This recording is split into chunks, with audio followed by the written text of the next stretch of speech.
chegar perto de morrer, ele não aumenta o poder. Foi que nem seu.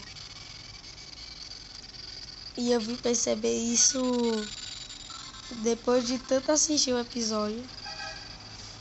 Vamos lá. A configuração deixa rapidão, né?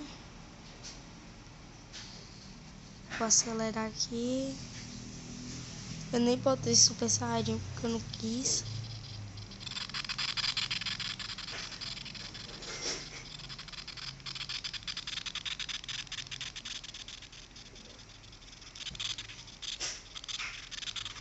Pera aí, galera. Primeiro eu vou fazer um negócio aqui.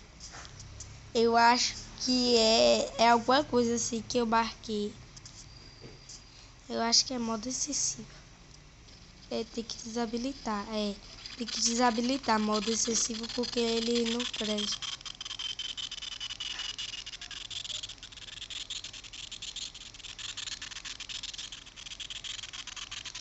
Pera aí, né?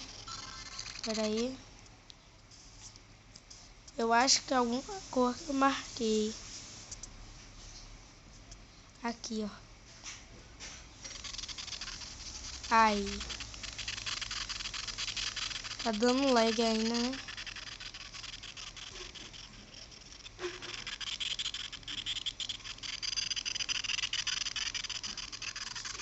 Esse Vegeta é esperto, viu?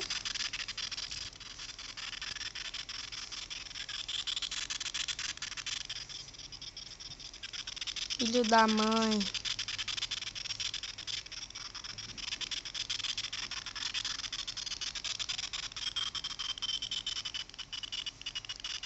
Tá dando lag ainda, mas no seu não deve estar, né? Sempre quando eu gravo dá lag.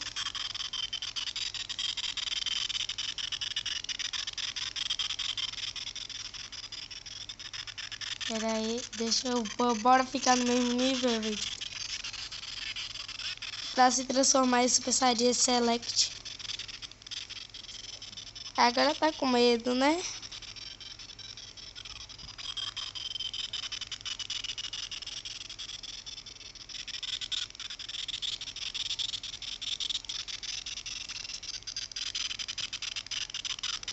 Esse Kamehameha é diferente. Você já percebeu? Espia, se você for lá, o Vegeta se teletransporta para outro lugar. Eita poxa. Vamos ver quem vai ganhar.